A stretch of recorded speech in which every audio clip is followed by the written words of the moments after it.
Hello, welcome to another episode of Mega Manga Monday. I am Jason Hahn, and today we are talking about Boruto, chapter 75 of the manga. And oh man, what a chapter! It just kind of turned everything on its head that we'd been working towards, and expanded all the things that people have been most interested in. And I don't know, Boruto's kind of getting really good again. So, but I am Jason Hahn, writer for ScreenRant.com and host of Mega Manga Monday. Started the podcast to talk about new chapters of the series we love, and I can't do this all by myself. It wouldn't be nearly as entertaining.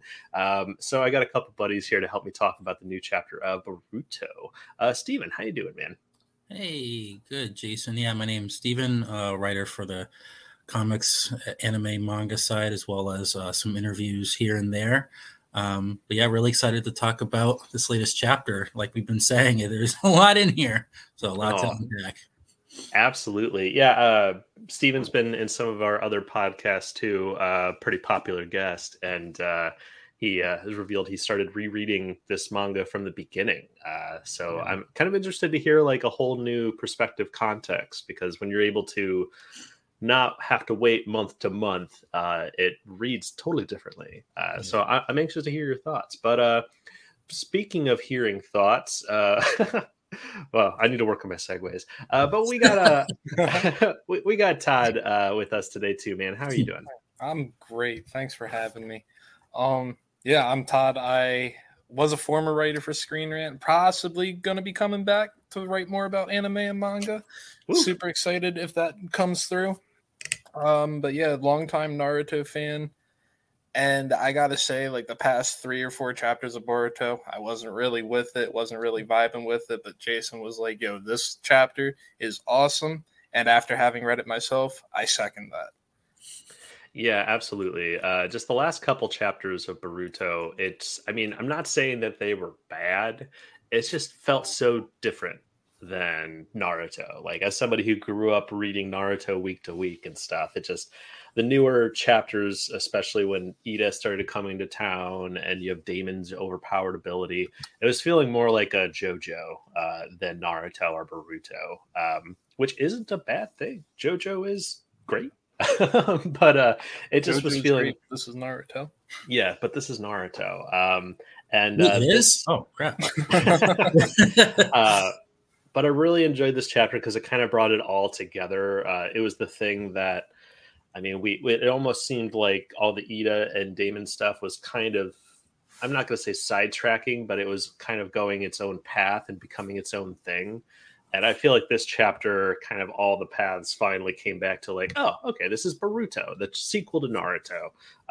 And this chapter introduced our Frieza character, essentially. Like we now have a galactic emperor sort of character that we're definitely going to be talking about. But I guess we'll go and just kind of go down my notes here. We kind of start off with a very stylish, great coloring of Damon. I love Damon's design. I just think it's really, he just looks like a snot-nosed brat that you don't want to be around, and that's exactly what his character is. And luckily they didn't sexualize him, which is nice. Yeah, I'm really glad. I'm really glad when shonens choose not to sexualize underage characters. When they decide not to do that, it makes me happy.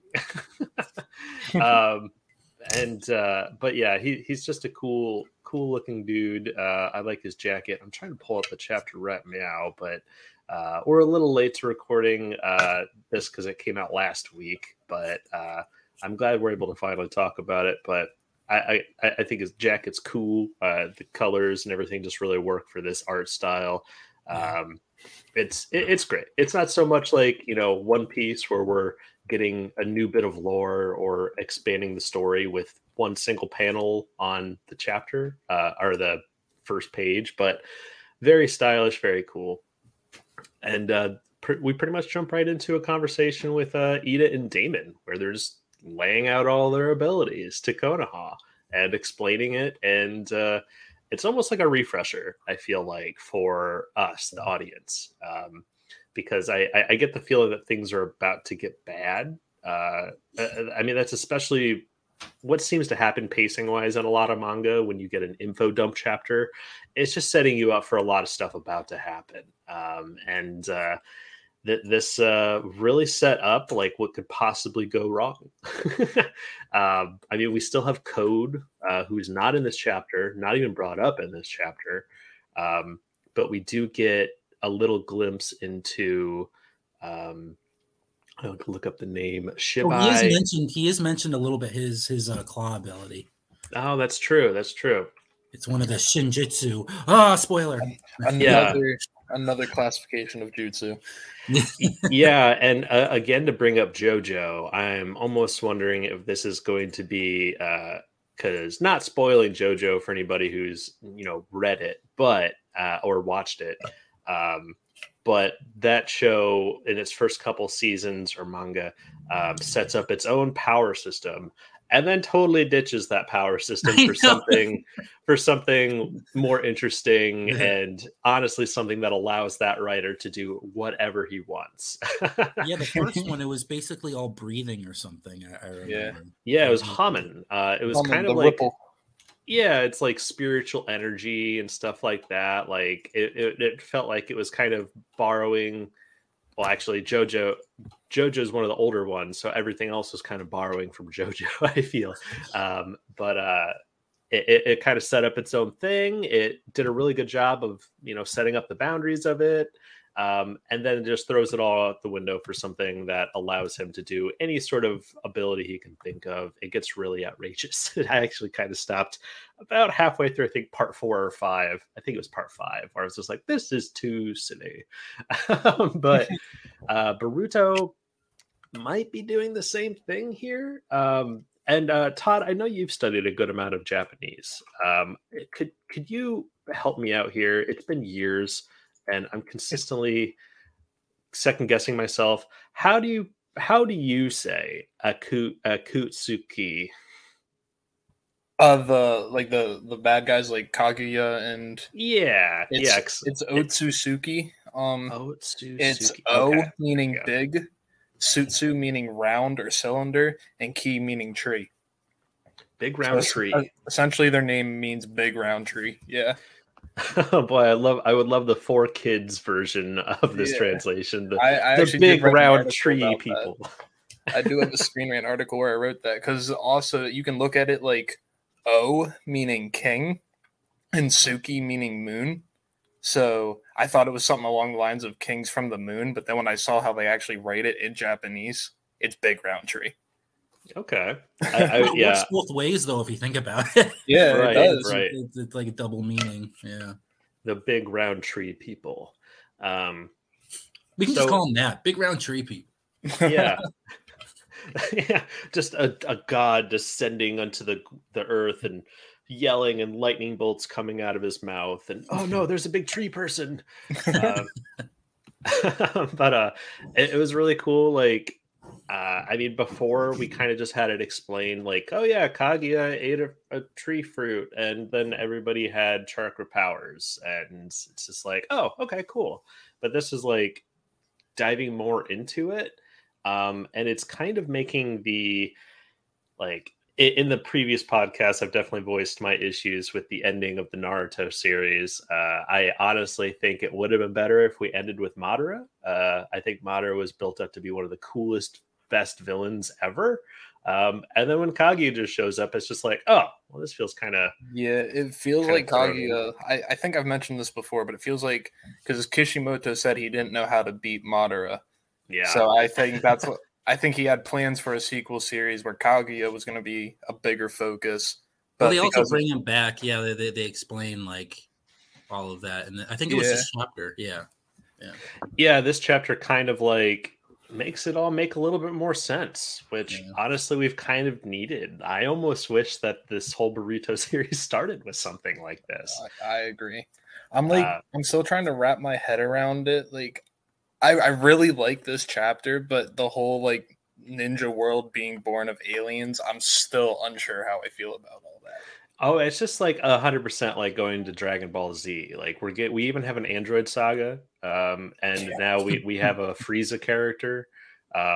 It's Yeah, it's like this arc is becoming all of Dragon Ball Z's arcs combined into one. Um, yeah, I like even last chapter, Amando's just like, yeah, Kawaki Boruto will probably start flying around before you know it. Like, oh man. And I'm here for it. Like, I love Dragon Ball Z, but yeah, I don't know. Boruto's kind of doing a pretty good job, especially with this chapter of like setting its own identity, I feel like. And that's actually something I'm really anxious to hear from you, Stephen. Like, as somebody who kind of has a fresh perspective on Boruto now, because as somebody who's been reading it, one chapter every month for a while, I might have a different perspective than somebody who's just read through most of it. So, do you feel like this is like a huge shift, or do you feel like it's kind of, oh, okay, this makes sense, this is like going with the flow that the series has been building towards? Yeah. So, I mean, I'm torn. I mean, so like while rereading it, this chapter actually fits in with a lot of other moments. Like this isn't the first info dump we've gotten about the Otsutsuki. I'm probably mispronounced it again. The big tree people. Yeah.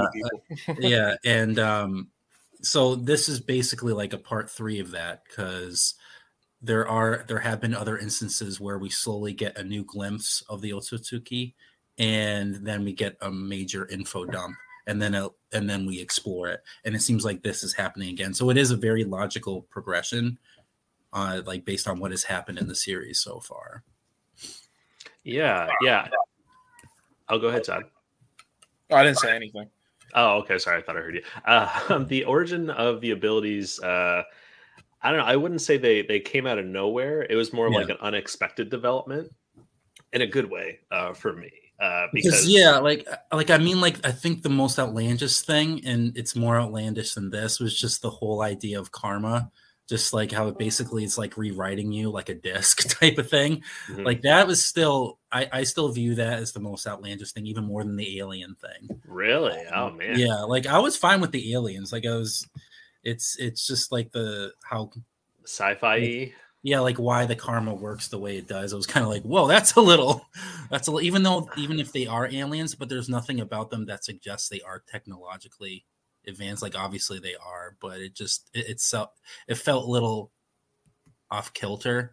It still does, like, because we haven't really gotten that explanation. Somebody even brought up in this chapter, they're like, I forget the guy's name, but like the head scientist of Konoha, he's just like glasses guy. Yeah, glasses guy. Or what's his name, Todd? Katasuke. Yes, thank you. Yeah, we got a little bit of him in this chapter, and he even says this, like, I mean, it seems possible, but it's still like way beyond human like technology. And that was just Amato too. Like he was like, he didn't even know like of all this other, like it was just what Amato was doing. He's like, I can't even fathom what this is. Yeah. Well, and that's kind of the thing too, is like Amando says he's spent like years not worrying about the ethics, trying to clone his daughter, getting that whole backstory, much needed, and I really enjoyed it, especially because we got all the background on Delta. That reveal was insane. Yeah, that page turn to her sitting on the table and being like, she looked just like her and she sounded just like her and she's got my memories. I'm just like, because we were all expecting it to be Ida. That was a theory that we'd come up with in previous podcasts, was like Ida somehow is his daughter that died, and maybe her abilities aren't affecting him as much because he is family. But it being Delta instead has some pretty interesting potential. I mean, other than just making Delta like, oh, we've got this spare android that we defeated and reworked to do our bidding. And it adds a whole nother layer to that. And I'm glad that we got to see her in this chapter. I like Delta a lot, just because she's adorable. And in this chapter, it kind of revealed that Ida's abilities like transcend coding. Like even Shimari, is that her name? Class rep, who got a much bigger role in the anime than the manga has ever given her, which is kind of weird. Samire, I think is her name. Yeah, Samire. She says this, like, she's not supposed to be able to go against me or Amando's like commands. So we got to check her coding. So I think that is something that's definitely going to take be very important later. Well, it's actually in this chapter too. Like that was something that really, like I really focused on and wrote something about, because it's like when, we're all hearing about this stuff about Amado, about how the Shinjitsu is basically like this god tier type of jutsus, and that everything that we're seeing now is basically just like a pale imitation of that. Yeah, ninjutsu's trying to be Shinjitsu. Yeah. And so Momoshiki, who has been listening in, like he's like slowly like taking over, like their thoughts are starting to come together. And Momoshiki was saying, all of this makes sense, like everything that Damon and mostly what Aida has, it's Shinjitsu, but that love charm isn't. Like it's something beyond that. And I think that's really interesting, because in all the Shinjitsu that we're seeing came from this Shibai guy. And he basically, he shed it all when he ascended to godhood, basically. And so there's basically this love charm that we've already been seeing is already so much, it's already like more mysterious than Shinjitsu. Mm-hmm. And it's also terrifying, like, because it's the fact that we know, like in Amado saying in this chapter, unless he's lying, and he probably is because he likes keeping things to himself, he hasn't been able to, like, he doesn't replicate, he doesn't create anything. He just he finds something and then he transplants it somewhere else. So it's the fact is he must have gotten that love charm from something else. Yeah. Where did he get it from? And that's kind of terrifying. So it's like we have this Shibai guy, but then there's also something else that has this power that he was able to find. That's not Shinjitsu. It's kind of freaky. It would probably be a very Oda thing, but I would love it if just like, oh, we found out it's actually not an ability. She's just really hot.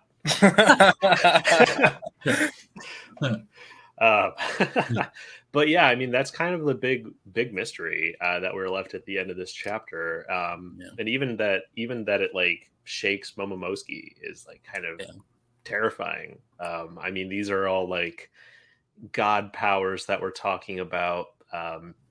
But to kind of go back to the big round tree man, Shibai, biggest roundest tree. The roundest tree of them all, Mr. Roundtree. I kind of feel like it's a much needed retcon, because one of the biggest things that's thrown me off, and I've brought it up in previous podcasts too, is I don't even know which chapter it happened. I'm not that big of a nerd to know which chapter, which panel. But the panel I'm referring to is when they are like, I think it's when Ishin is revealing to Code like what the Grandmaster plan is, and he's just like, yeah, if you eat a bunch of chakra fruits, you ascend to like an Akatsuki god. And we get this really weird panel where this godlike figure with a billion eyes is just like, it was wild. Like when that panel, you've been mentioning it in past podcasts too. Mm-hmm. Yeah, it's like, well, when are we going to get to that? Yeah, because I mean, you don't drop something like that. Like, you want to become the most powerful thing that's ever existed. That's usually something that they say, not show. And them showing that is just like, well, you can't show it and then not do something with that. And I feel like we got a lot more detail on that in this chapter, and we even got a better look at it, which looks a lot closer to a round tree person rather than some unimaginable god-like thing in some sort of crazy dimension. But who knows? Maybe that's what he looks like now after he's transcended past the physical body. I was reading really cool. Some of the comments on it, which most of the comments I've seen on Viz have been pretty positive about this chapter. Yeah. But somebody I can't find it now because I read it last night, but somebody was talking about how like he's just pure information now. So the fact that like he even has a form here. Wait, who's he? Shibai. Shibai. Oh, Shibai. Okay. Yeah, Shibai. I'm trying to find the comment, but it's like, I wonder how he's going to be relevant to the story, if he will be going forward, if he's just supposed to be information. I absolutely think he'll have a part to play. Yeah. I almost wonder if I mean, it's been very established that the round tree people can possess people and use their well, I mean, we've had glimpses of our characters being able to tap into those powers too. And I almost think that like maybe Kawaki is going to find some way to like use this or use Shibai's abilities or powers. Or maybe even Shibai like possesses him for some reason. But I'm getting like definitely like Madara, Kaguya vibes like throughout the entire Naruto series. It was just like a small name drop, and you're like, oh man, that guy's got that sounds scary. And then then it happens. And I'm getting the same vibe here. I'm thinking, and kind of the same thing with the God panel. I consistently bring up. You don't bring this up and then not deliver on it, which is why I think Shibai is like the Frieza of Boruto, of all of Naruto, essentially. Another thought I just had about Shibai, because Kaguya was building an army, but it's never been explained why was she building an army. In this chapter, I mean, there was the whole thing where they were saying that Kaguya was there with Isshin initially, but then they had a falling out, which I think is very interesting, which kind of goes into what you're saying. Like she was building an army and there was something that happened. Yeah. I almost wonder like, cause I don't think we've had it like laid out to us, but I've always just assumed that she was building an army to essentially battle like Momomosuke and that's whoever the guy that showed up with him was. I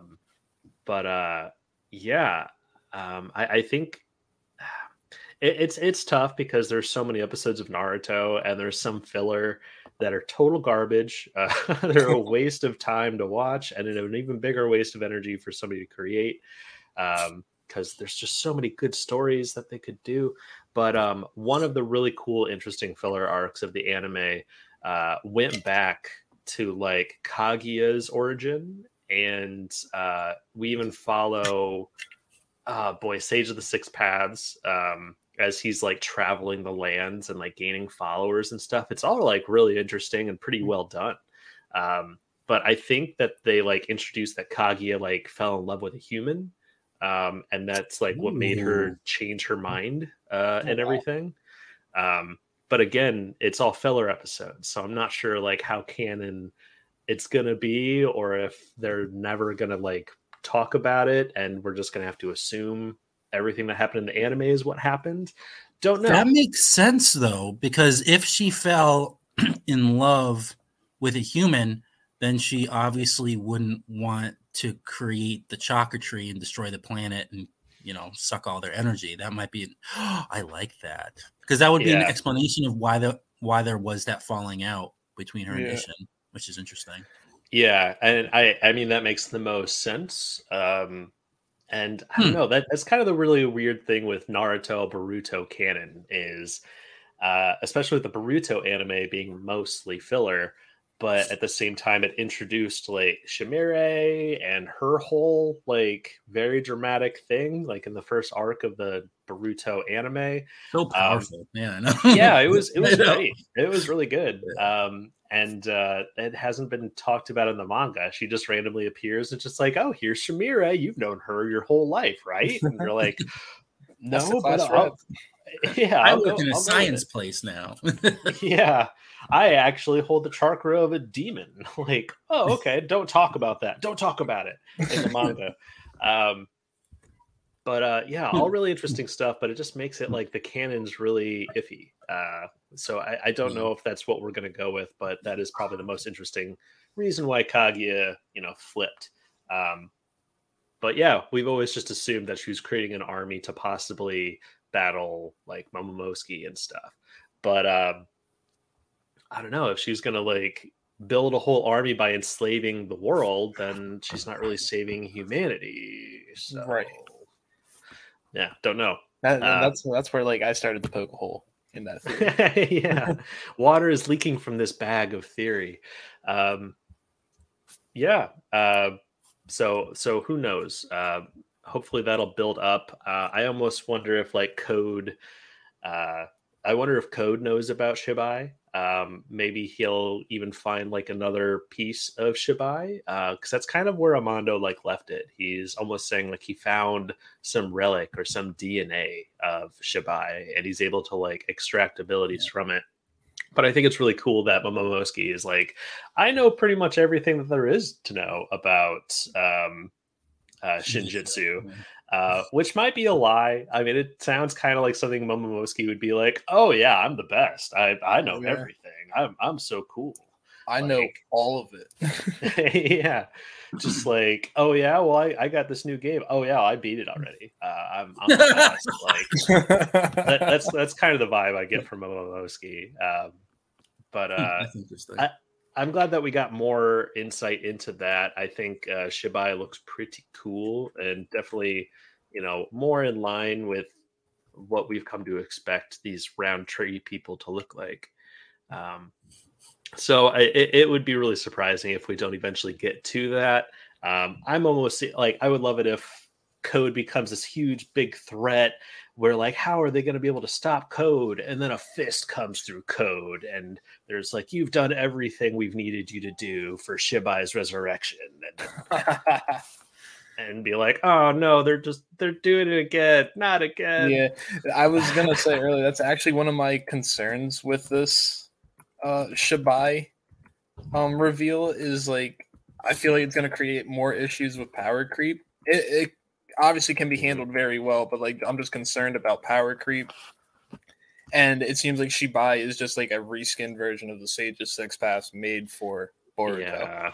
Yeah. We'll have to see if they make it worth it, because right now it definitely, as we said earlier, kind of like introducing a new power or renaming a power we've kind of already known runs the risk of like, oh, okay, those 700 chapters of Naruto where you learn about ninjutsu and how godly powerful that can be, that doesn't matter anymore. Well, I don't think it doesn't matter. It's just that, like, the way I was seeing it is against these foes, it doesn't. Oh, really against matter. These foes. Oh, yeah. I mean, especially against Momomosuke, where it's just like, I can absorb all this chakra, so it's any moves that have chakra in it don't work. But I feel like they even established that really well in Naruto when they were fighting Obito after he became infused with the 10 tails. They're just like, yeah, we've learned that only Sage chakra works against that. I would almost love it if they, I hate to say it'd be a retcon, but I would almost love it if they're like, wait, is Shinjitsu kind of like Sage chakra? And there's like, actually, it's the same thing. They actually name drop Sage in this chapter, saying that it's separate. It's like they said Jinjitsu and Sage. It's not like that. Yeah. So. Oh, did they? I didn't notice that Sage. Yeah. Page 12, I want to say, if you're looking at Viz. I do have it up right now. It is neither ninjutsu nor Sage arts. So that's, it just feels like they're throwing everything we've learned under the carpet for this new thing. And I'm kind of afraid of that. And I'm even part of Sarada there, where she's just like, wait, are you saying that Shinjitsu just makes all ninjutsu worthless? Kind of. I think it's a good thing though when the characters like acknowledge it, because that lets you know that the writers are acknowledging that. So they're gonna have a way to like work everything together, work the uselessness and take the uselessness and make it useful. It's probably also gonna. It seems to be making it where the heroes will have to be Boruto and Kawaki, or just based on if they're ends up being friends again. Yeah. But that's what it seems like. I mean, they're the only hopes of humanity right now. That's what it's positioning it as. Like, you just kind of gave me an idea. I almost wonder if, like, to battle this sort of thing, Amando's going to have to implant abilities into other people. Like maybe Sarada is going to get a new ability or something like that. Because I mean, that's what this chapter is establishing, is that it is absolutely possible for them to like grant new abilities to people. They just have to find them, though. Yeah, yeah. Well, that's kind of the thing too, is like it's still up in the air, like what exactly Amando found. That was like the artifact of Shibai, um, Yeah. which I really like that name. It kind of rolls off the tongue. It's one of those things I am not appreciating until we're talking about it. Just like Shibai. It's not like Otsutsuki, which is like, oh no, I said it. Oh, I was Yay! it doesn't roll off the tongue, You but said it I perfect. said it. We need a jingle. I leveled up to level 2. Damn! I need to add effects to this podcast. We need to do like in the Storm games, so they'd go yo Yo. That's what we need to do. Great idea. Great idea. Yeah, one thing I really liked about this chapter too was just, we kind of had it all laid bare for Amando and his daughter, and his whole thing apparently it's still kind of up in the air that he implanted the karma into Kawaki is as another measure to possibly resurrect his daughter. I don't know, but I really liked the whole like I was able to completely clone her perfectly, but personality and stuff like that just isn't genetic, which memories aren't enough. I love that line. It's just like, oh shit. Yeah, it's got a lot of gravity to the situation, and it just made me a lot more like sympathetic for Amando, because this whole time I was just like, he's almost like an evil scientist, but instead of evil, he replaces his evil with secrecy, and we just consistently didn't know really what to think about him. And we almost had that all clear until Momoski jumps in and he's just like, this guy's lying. This guy's lying about a couple things, but just keeps the mystery going. So it actually makes him though more terrifying. Like even like Shikamaru, has to come in with being the pessimistic and thinking of everything. Which person's more terrifying? It's like, how can we trust you? I mean, your only loyalty is to bring your daughter back. Like, how do we know that you're just gonna use this against us type of thing? Like, it makes him very terrifying, because it's like it's so understandable, like learning where he's coming from, the fact that this is for his daughter who is like already died and he lost all hope and now has hope again. He's a loose cannon that you can't really control, which is pretty scary. Yeah, and it was a crappy thing to do, but I think it was a very intelligent thing to do, and it just made me love, again, one of my favorite characters of the Naruto and Boruto series altogether, Shikamaru. Ida, can you go ahead and look back in the past and make sure that this guy is not a total lying sack of shit? and everyone's like, low blow, man. Even Boruto's just like, man, Uncle Shikamaru, that's kind of shitty. And Naruto was like, what the heck, dude? Yeah. Oh, actually, that brings up another thing. It was like I have it in my notes, page 15. They're explaining like the resurrection and the godhood and everything. And then we get a panel of Naruto just being like, what? And I'm just like, it just felt so Naruto. Like that. Yeah, he's even got his eyes closed. yeah. It was a nice, like, oh boy, I miss my boy. I might have to throw that into the thumbnail somehow. We'll see. But yeah, I gained a lot more respect for Amando in this chapter. I kind of want him to have a happy ending after this. This chapter gave me that, because I didn't have that before. I was kind of like, I'm interested to see how this guy is going to fit into the series from now on. And it kind of laid it all out. But I mean, he kept this all secret until now. And I'm wondering what the plot reason is going to be for it. But obviously, I think the reason is, for us readers, is to keep that mystery going until now.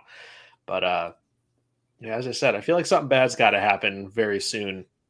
And at the end of the chapter, we even got a little bit of Boruto has some sort of premonition that I'm not sure if it's necessarily the same like premonition or the same flash forward we got at the very beginning of the series. If it is, then I think it'd be kind of a retcon, because I think everyone looks just as young as they look now. I mean, we get little glimpses of Sarada. We get a glimpse of Sage Mode Mitsuki, which is something the manga's never touched on. It's, again, another anime-only sort of thing. So it's unless you canon. buy the volume 1. Volume 1.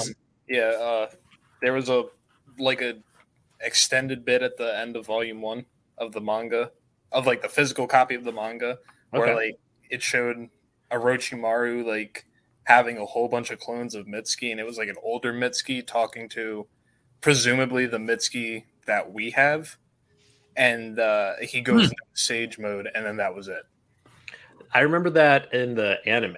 That happened in the anime? Okay. Yeah, I remember it happening in the anime, but I'm glad to hear that they threw that into the manga, at least in the physical release. That's cool. So yeah, I'm wondering if they're going back on this, or if it is just another flash forward, and we may still get the older Boruto, older Kawaki battling on the ruins of Konoha. Well, yeah, that's the thing. I mean, the way I'm looking at it is that their falling out was much longer than, you know, it just happening and then they're enemies. Because like you see in the flash forward, there's, you know, you can still see the Konoha mountain is still there. It's not a pile of rubble. So I mean, I'm really thinking that if this is connected, and I'm hoping it is, then that means there was a massive falling out and a lot of time passes, which is even better, because then that means there's more time for resentment to grow between both Boruto and Kawaki. Well, it's also interesting too, like they make it seem like, and we don't know for sure, they make it seem like that they're chasing Kawaki, but we don't know for sure. They don't actually say Kawaki's name. It's just that they show a random shot of Kawaki beneath them to create the impression that it is Kawaki. It could be someone else. They could be talking about Boruto for all we know. And that's who they're chasing. I was just about to say that. I kind of think it'd be really cool if it's actually Boruto. Everyone's just like, that's not what a friend does. Mitsuki, I found him. You've managed to truly anger me, which Boruto managing to do that to angry Mitsuki at all is weird. Well, I mean, we know he's got a I would love it if they turned it into like Mitsuki has a romantic like feelings towards Boruto, because it's definitely what the anime makes it feel like, even though I highly doubt Shonen would ever do that sort of relationship. I would love it if they did. But yeah, I don't know, Boruto like betraying Mitsuki would definitely anger him, because he's he respects him so much. But especially if Momomosuke, like, you know, is able to fully take over it and stuff. But if I think back, even the very first scene where we're, you know, jumping way into the future, does Boruto even talk during that time? Because I know Kawaki says it's like, I'm going to send you back to where the seventh is, or something along those lines. Just very cryptic, very, I'm sure the writers didn't even know necessarily what they're what they're gonna be doing, but they're just like, let's be as vague as possible, so if we don't want to kill off Naruto, we don't have to. I think he said something like he didn't say anything like as important as Kawaki, but he was more like, come on, bring it on, or something. Oh yeah. It's when Kawaki was saying it's like it's the end, it's the age of the shinobi is over, and Boruto was like, it's never over, I'm still alive, or something like that. Yeah. So it was just like in response to something that he was saying. Yeah, or it's just Databayo is all he said. Or believe it. God, I hate that translation.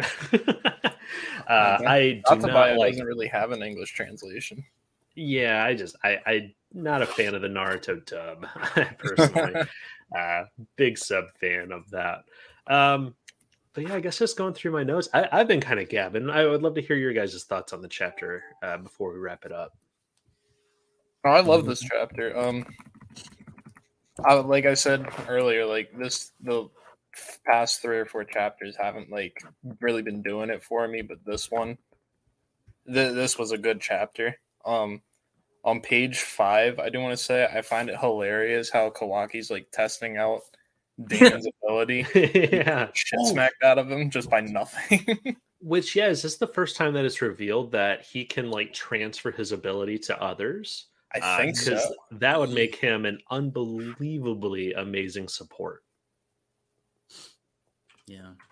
But it's also teammate. interesting too, because I know that there were some people who were saying that Boruto actually nerfed his power, because like when we first see him, he's not touching anyone, and he's able to still hurt everyone, like kill them. And then in later chapters, Bug was saying, and Bug, that's the low level car guy he's the old guy who's like stuck in everything. He's like, help me. He's who I'm really invested in. And like so he basically says that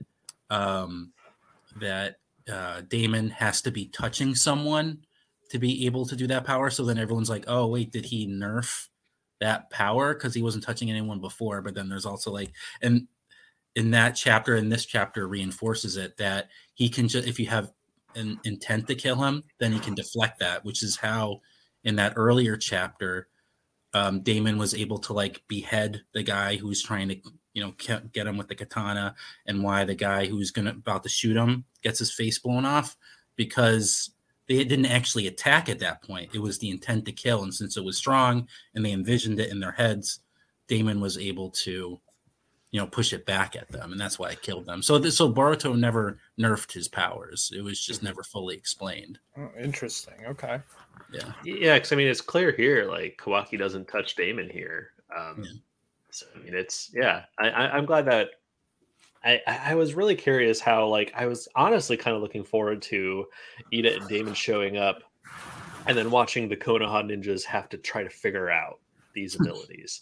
I never would have guessed that they're going to come to Konoha, invited to Konoha, and sit in a room, and everyone's going to be able to enjoy a cigarette and possibly some tea, and we're going to just discuss, gonna talk about this like a bunch of adults. Which other things I thought was really interesting that we learned about their abilities too is we confirmed that Ida can only look back within the last 16 years since she was born. So we have a good time frame of the scope of her sight. I think that might come into play a little bit later. We'll see. Let's see if it's important.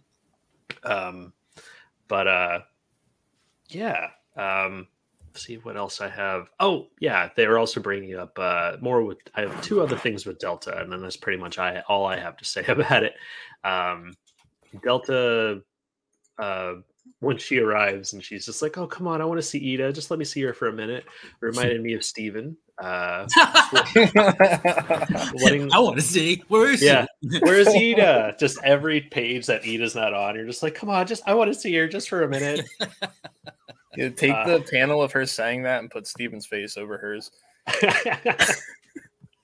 Oh boy, I'm just so many good thumbnail ideas. Thanks, guys. Oh my goodness. But on a more serious note with Delta, Amando brings up that he tried to clone her several times.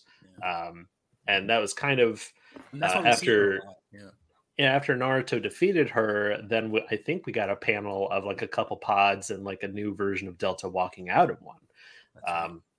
But this Delta we're seeing in Konoha, I think, is the one that they defeated, and they fixed her up and they messed around with her coding a little bit. So where are all these other copies? And if they all have these same abilities, then if he has like 10 deltas, just put them all up in a line and they'd be able to absorb pretty much any attack that's thrown at them. Could be kind of scary. But I'm wondering if we'll get more deltas. I would like that.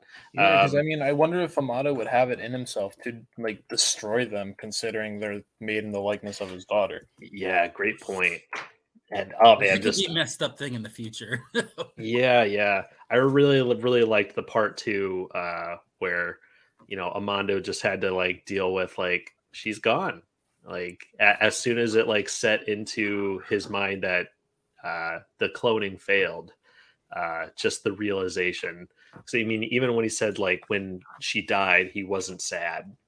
Because he felt so confident that he was going to be able to bring her back, especially after preserving her brain and digitizing her memories and all that stuff. It's just, again, Amando's like scientific tools and everything just seems so much more advanced than everything else we've ever seen that I'm wondering if we'll get some sort of explanation for all of that. You know, I think Gasp. here's something crazy. No, here we go. No, it's probably not. No, just because it's something that's been bothering me. I wonder. So he's probably lying about it because like we know he lies and stuff. And people are, saying like, oh man, you created these things, these abilities, and he says that he hasn't. I'm wondering, and because karma, like I was saying at the beginning, like I've always been like, felt it was weird that the way karma works, it's more like it's like a digitization. What if Amato is an Otsutsuki and he's Shibai? Yeah, that's the thing. Like what if? Because if you think about it, like he is the technical genius. No, the daughter existed though. Yeah. Oh. I mean, though, to that point, Steven, I was thinking about that earlier. I just didn't. I couldn't find time to bring it up, but I was like, what if?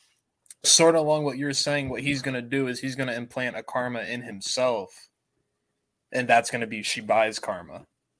But then I wonder if he would like manipulate it so that like he gains Shibai's power, but he doesn't lose his mind. I don't know. We haven't gotten any inkling or clue that like Amando's looking for power. He's obviously doesn't. But if he gets Shibai's power, he can bring his daughter back. We have a question because I don't know. I haven't gotten it because I'm still rereading through it. But has Amato ever been affected by Aida's power? Not that we've seen, I don't think. No, and that's kind of why we had the theory that she might be his daughter. Yeah. But the thing is too, like it could make him an Otsutsuki then. Yeah. Because it's like people who are really and going back to the whole daughter thing, I'm so glad he isn't, just because I always thought, because like, he created the cyborgs. Like, and I was always under the impression that they got their powers from, him. Like, how creepy would that be? Like you create a cyborg of your daughter, which we're saying like if it was Aida, and you give her this power where basically everyone lusts after her. A father wouldn't do that. Like that's so bad. It's like that is so uncool. Uncool. Yeah, it's like so. Yeah, I'm really glad that's not the case. But yeah, it's interesting though. So. I mean, of course, if he created her, then he could have made himself immune somehow. But you guys might be onto something, because I mean, it's been very established that Akotsuki or big round tree people can be implanted into people, and then they take over that body. So yeah, so I mean, it stands to reason maybe Amando did that as a measure to try to bring his daughter back, and Shibai. Oh man, that would be awesome. That would be really cool if he implanted like a karma of Shibai, and Shibai took over him over these years. And maybe he is fully Shibai now, but he's a freaking god. So he's pretty much pretending to be Amando to see how far things can go. That'd be great. The only weird thing is that, the whole thing he was saying, earlier on, you eat chakra fruit, you ascend to godhood, shedding the body. Like, why would he go into another body again if he's basically God? That's the only. Yeah, we need a goal, because he's already apparently achieved everything he would need to do. So, I mean, what reason would he have to come back? Or maybe he's just using him as a puppet. Like, maybe it could be like we could have like a God and Jesus type of deal. The Son of God. But yeah, I don't know. But I do like that idea, just because he doesn't seem to be affected by Aida's power. And it just seems like, because all the Otsutsuki, like they are aliens, but nothing about them seems technological. It's only Amato who is. Like they just, Otsutsuki just seems to have this insane power, and that's it. So, but I don't know. Yeah. Well, and that's kind of the thing too, is like, this chapter just opened up the floodgates on possibilities. It's really exciting. It's actually it was a great chapter, and it made the whole series better. Again, I just kind of wish it didn't take 75 chapters to get here. I do want to see though that whole rom-com situation come out. Like I hope that doesn't go away, because that's what I was looking for. Yeah, but honestly, that'd make a great fan comic. Yeah.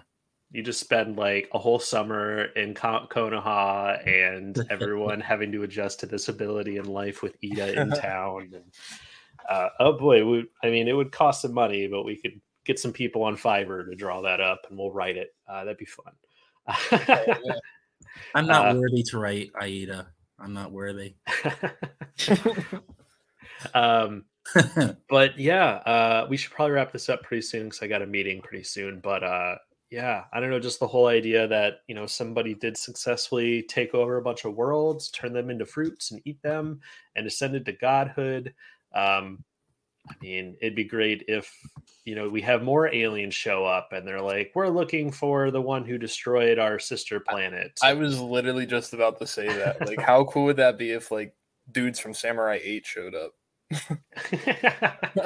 That's kind of what I was hoping Dragon Ball Super was going to do at the end, where they're like, oh, we've got all these other universes. And I was just like, what if it's other animes? Yeah. Like, the Tournament of Power has like Naruto, and everybody from Naruto has to fight Dragon Ball Z, and the Luffy's Universe 7. And like, oh man, it would have been a crossover event for the century. That would have made sense too. Yeah. Yeah. But that would have been a copyright nightmare for, especially in the States. But yeah, maybe that'll be a Boruto movie, which we haven't strangely gotten, like, especially leaving like Dragon Ball Superhero, stupid name, but great movie. I left the movie like, oh man, I wish I was like this excited about Naruto again. Like, I would love to leave a theater being like, oh man, that satisfied everything I want about a new Dragon Ball project. I want a Naruto thing to do the same thing. And yeah, having like angry aliens show up trying to get revenge against Shibai, and there's like, he's not here, but we have this karma that's kind of him. They're like, oh, get him. Like with the whole Dragon Ball movies thing, though, like they were besides superhero, like I did not like what they were doing with the preceding Dragon Ball Super movies. Besides Broly, like they were basically just like a summary of the manga. It's like, why? Like, because you watch the movie and it's like, oh, the same things are happening in the manga. It's like, are you kidding? What is this? Well, yeah, you got to think about the context of when they came out. Especially Battle of the Gods, because we didn't have the manga or the anime at that point. So that was just like, oh my god, new Dragon Ball. Oh my god, this opens up so many things. And honestly, kind of glad you brought that up, because Battle of the Gods set up a lot of the stuff that, you know, the series has been building off of. And this chapter kind of feels like that. This chapter almost resets up like a lot of really exciting things that could be coming to the Boruto manga. So, like multiple universes. Yeah, I mean, just the more they dabble in the space thing, it's like you bring that up, and there's just so much potential. There's just infinite potential, really, once you get into that. But yeah, I'm excited about Boruto again. Chapter 75 reignited my interest. I can say the same. Yeah. Well, any final thoughts on Boruto before we go into plugs and recommendations, gentlemen? Yeah, if I think of some I just thought about. I think it'd be fun, like every like 5-10 chapters that we do, to go back to Naruto and see where Naruto was at. So like this is chapter 75 of Boruto. What was going on chapter 75 of Naruto? Well, except Naruto is like 19 pages once. Yeah, I was gonna say. I feel like it's an unfair comparison because I'm not saying like to compare him, just to be like, this is where Naruto was at this point. And I'm looking at it now. It's when he was fighting Kiba in the Chunin exams, and I'm like, oh man, what a callback. Maybe we'll get a fart scene in the next chapter. Yeah, anything else from you, Steven, before we go into plugs and recs? No, I mean, I won't go into detail on it, but basically, like, what I've been experiencing by rereading Boruto is that the only thing that's really changed is my opinion of his character, just because, like, of how I didn't pick on it before, but like just like his intricate relationship with ninja tools and how much that evolves throughout the manga.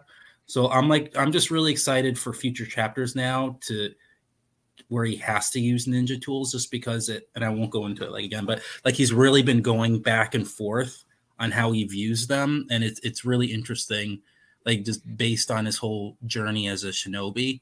like how it's evolved. Like it's very intricate, and I really appreciate his character. Now, I won't say it's like better than Naruto, but he just seems like a much more like, because he doesn't really know what he wants, and because of that, he's just I find him very appealing. Yeah, I mean, you could argue that Naruto had something kind of similar, but it was with the Kurama chakra. Like, he's consistently at the beginning of the series, just like, I don't know, do I use it? Do I not use it? Until he had a very set goal. And then even Kakashi had to intervene and be like, look, man, if you want to bring Sasuke back, you got to be able to rely on your own strength and not rely on this external power. You could almost say the same thing for scientific ninja tools until Momomosuke became a thing. And now we're kind of playing the same sort of thing with these big round tree people powers. We need to come up with a fun acronym for that. But yeah, interesting stuff, gentlemen. Thank you so much for your time and your thoughts on this.